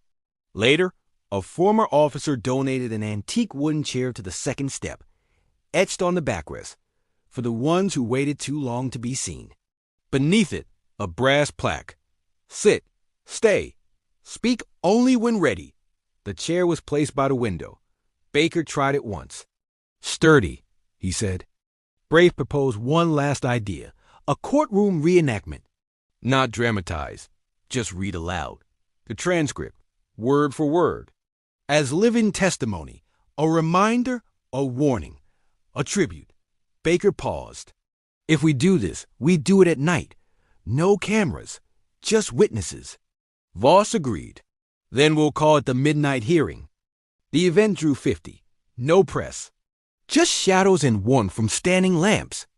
A student read the transcript. Slow, clear. At one point, an old vet whispered, "That's when I started crying the first time." Another nodded. "Me, too." They didn't clap afterward. They didn't need to. They just sat still, holding it. When the reading ended, Baker walked to the podium one more time. Not to add, just to close. "Let the record show we're not here to haunt. We're here to remind, to repair." Then he stepped down, lit a candle near the exit, and said, "If you remember nothing else, remember what silence costs." Outside, the courthouse lights flickered under the weight of memory. One by one, the attendees left. Some lingered. Some cried. One left his dog tags on the steps. No note, no explanation. Just metal clinking on stone. Baker saw them, picked them up, held them in his palm. "Another name for the wall," he whispered. The candle Baker lit at the end of the midnight hearing kept burning through the night. Voss had planned to blow it out, but something about its flickering made him stop, so they left it. The next morning, staff found a note pinned beside it, for the voices we ignored until one burned loud enough. They moved the candle to a shelf in the center's common room. A new tradition started. Every day, a different veteran lit it. No ceremony, just quiet practice hands. No one spoke while it burned, and when the flame ran out, someone always relit it. Baker called it the only light that knows the dark. That week, a judge from North Carolina called Fort Granger. "I want to bring this courtroom project to our state," he said. "We've got empty chambers and full regrets." Voss responded, "We're not exporting Baker. We're exporting restoration." The judge replied, "Then let us borrow the flame." And with that, the candle became a movement. Within 2 months, 20 courtrooms had held midnight hearings of their own. Some veterans returned. Some didn't, but in every room something shifted. One officer described it best. "We used to chase compliance. Now we're chasing understanding." Baker didn't attend any of the new hearings. "That part's not mine," he said. "It's theirs now." The legacy wall grew. Names from units long buried, from conflicts unnamed, from cities that had forgotten. Braith built a new section, the unclaimed, stories without full records. Soldiers whose next of kin never answered. Baker stared at that section one afternoon. "These aren't lost," he said. "They're just waiting for someone to look." Foster built a digital search tool. Input a date, a name, a war, you get a list, maybe a lead, maybe closure. One man found his father. Another found the name of a man who saved him and disappeared. "He carried me 50 feet under fire," the message read. "I never even knew his rank." One message came from overseas. A British veteran wrote, "We've begun a candle hour in Manchester. Saw the clip. We lit a fire." The photo showed 4 men in uniform standing in the rain, heads bowed. The caption read, "One light, hundreds of shadows." Still standing. Baker held the printout in his hands for a long time. In town, the courthouse's hallway now held framed quotes from the transcript, not under glass, just laminated, within reach. Students walked past them daily. One teacher said a student stopped, touched a quote, and asked, "Why didn't we know about this before?" The teacher replied, "Because the world's loudest lessons come from the quietest pages." Baker visited the courthouse once more. He didn't enter the courtroom. He just walked the hallway, reading each quote. When he reached the end, he placed a folded paper beneath the last one. No one knew what it said. Voss found it later. 4 words. Still hearing it all. That night, they relit the candle. The room was half full. A new veteran stepped forward. Name, Decker. Age, 61. First time speaking publicly. He whispered, "I spent 12 years thinking silence was safety." Then paused. Turns out it was just a longer way to bleed. No one moved. The candle flickered harder. Foster met Decker afterward. "You lit a fuse tonight." Decker shook his head. "No, I just stopped hiding my match." Baker stood nearby, leaning against the wall. "That's how bonfires start," he said. "One man, one match, no shame." He reached out, shook Decker's hand. "Glad you didn't wait another year." Voss stood in his office that night, looking out at the courtyard. Braith joined him, holding a printout. Local university wants to run a seminar based on our model. Title, The Silence Doctrine. Voss read it. Tell them to come spend a day here first. We don't do theory. We do lives. Meanwhile, the national discussion evolved. Congressional hearings were held on veteran care, homelessness, and mental health. Baker's name was cited twice, not as a witness, but as a moment, a shift, a before and after. Sergeant Baker reminded us that neglect is not neutral, one senator said. It is a decision, one we've made far too often. Baker was watching baseball during that broadcast. He didn't even know he was mentioned, Foster told him later. You're part of federal testimony now, Baker grunted. Hoped they remembered the game score too, but that night he sat a little straighter. Not proud, just less burdened. Like something unseen had finally leaned off his shoulders. By morning, the center smelled like rain and coffee. Baker stood near the memorial stones, letting the sun hit his face. A volunteer passed by, nodded. You good today? Baker replied, I'm better than I was yesterday. That had become a common phrase among the residents. Not promises, just proof that progress was possible. The candle in the common room burned low. A new vet named Harris stared at it while sipping tea. Feels like it's watching us, he said. Braith, passing by, chuckled. Maybe it is. Baker entered, saw them staring, and added, It watches who shows up, who sits with their silence instead of running from it. That afternoon, Foster brought a large crate into the lounge. Inside, dozens of handwritten letters. Sent from high schools, retirement homes, military bases. Some simply said, We see you. Others were stories, small, aching, beautiful. One was just a photo of a man saluting a folded coat. No words, just a gesture. That was enough. They laid the letters out on the table. Baker sat down, leafing through them. One had a crayon drawing of two men sitting by a campfire. The caption read, You're the reason my dad finally told me stories. Baker folded the paper slowly, held it in both hands. That one's going on my wall. Outside, a mural was being painted across the wall near the parking lot. Funded by the local VFW. It wasn't a Baker. It was a fire pit. Around it, silhouettes of men, no faces. Just posture, presence. The title painted above in bold brushstrokes. Still here. Baker walked by, paused. That's the truth. Word of the mural spread. Soon other centers requested the design template. Artists volunteered. One mural became 12. Then 20, each one unique. But always a fire. Always men around it. Always the phrase. Still here. A movement without spokesman. A language made of posture, paint, and unspoken pain finally honored.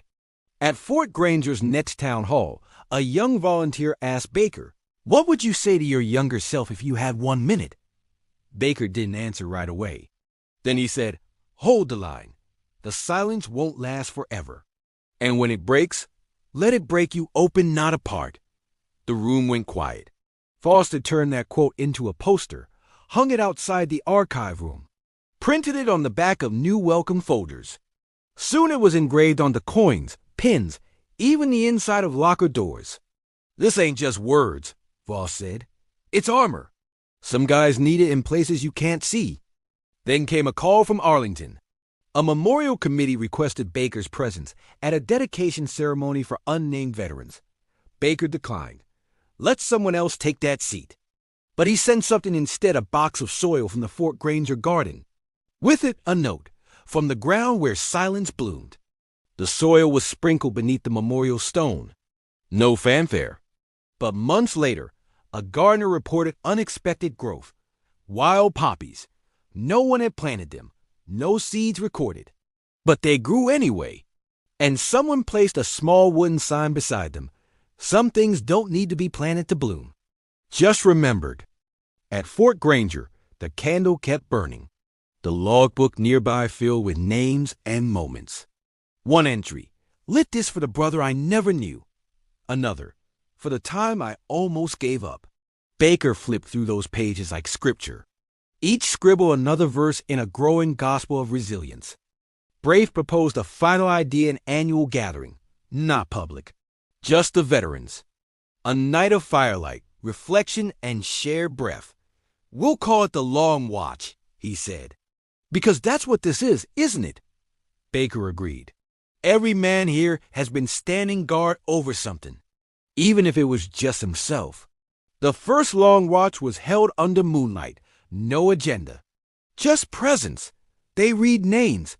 They remembered losses. They didn't pretend. No one had to be strong. They just had to be there.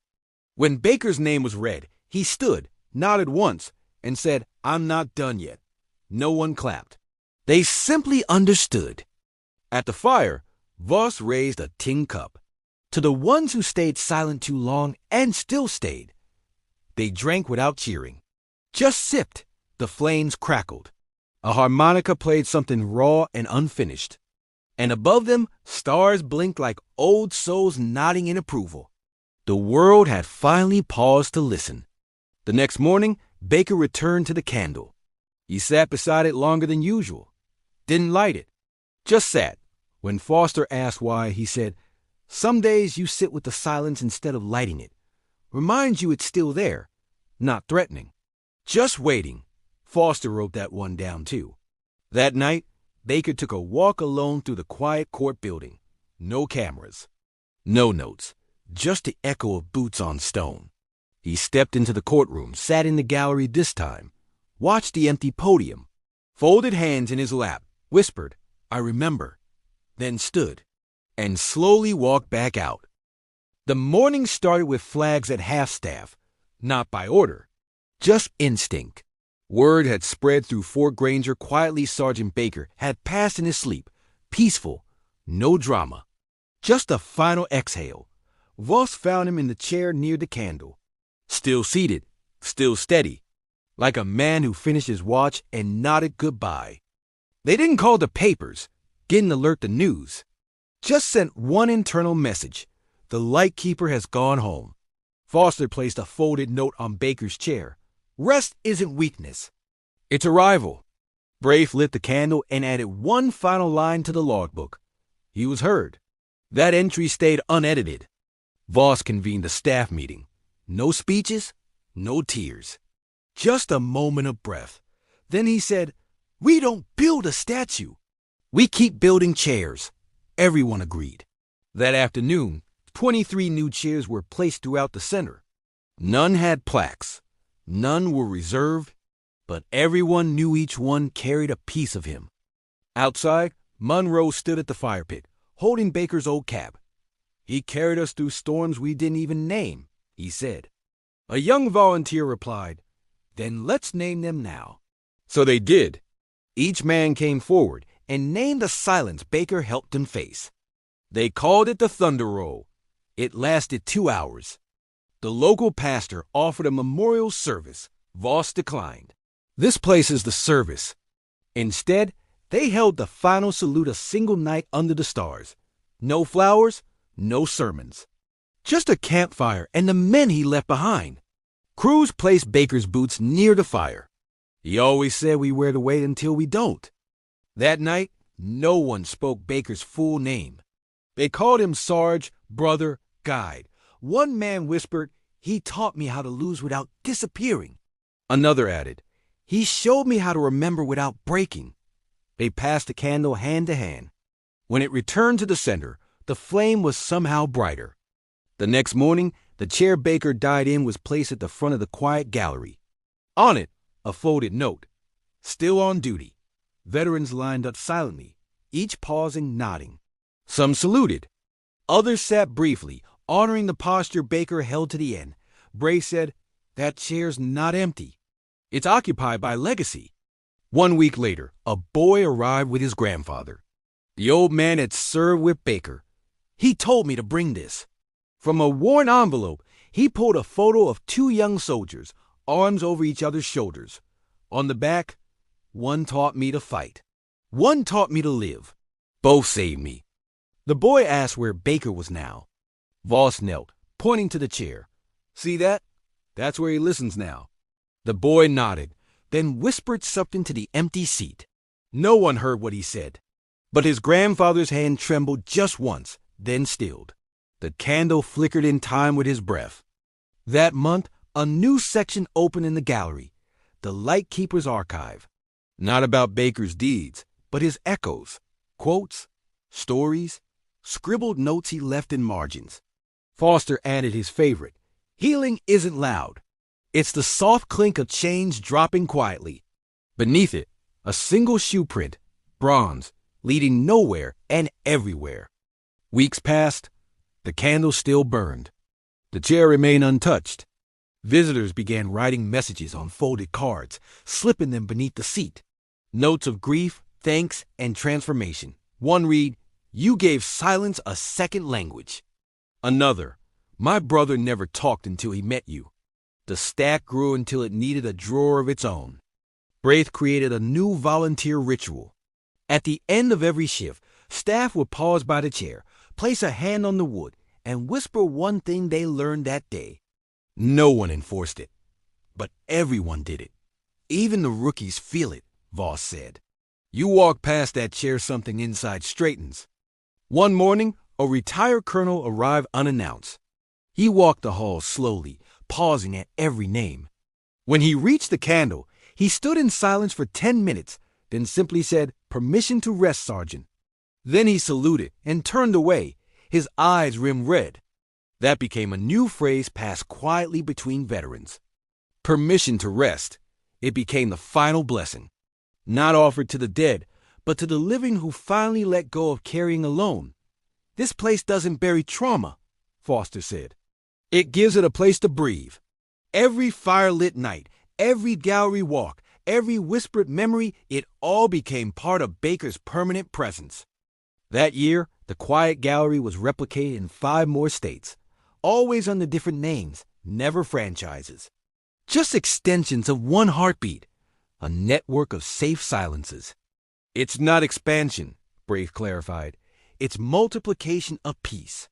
Every new candle lit across the country was a tribute to the man who never needed a stage.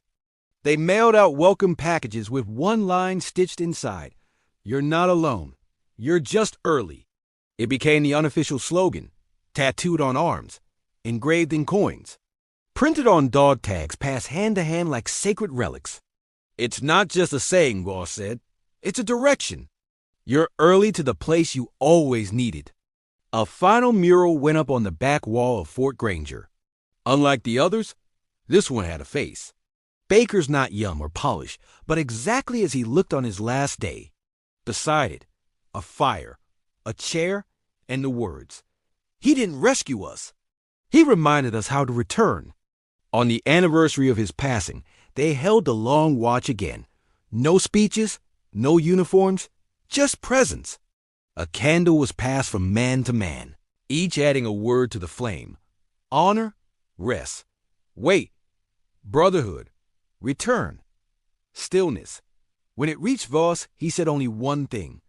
"Thanks, Sarge." And the flame held steady. Later that night, Monroe sat alone by the mural. A young corpsman approached, nervous. "Mind if I sit?" Monroe nodded. They didn't talk, didn't need to. After 20 minutes, the corpsman whispered, "I almost didn't come back home." "I didn't think anyone wanted me," Monroe answered. "We did. We still do." The corpsman cried. The next morning, a sign was added to the gate. "Fort Granger, where silence comes to speak." Braith insisted it stay simple. No names, no explanation, just that phrase. "Anyone who understands it," he said, "already belongs here. And for those who don't, well, maybe one day they'll understand enough to walk through the door." The final card slipped under Baker's chair read, "I never met you, but I found my voice in your absence." It wasn't signed, just folded perfectly, left on a day of rain. Foster didn't move it, just let it sit. Sometimes legacy isn't about what you built, but who learn how to build because of you.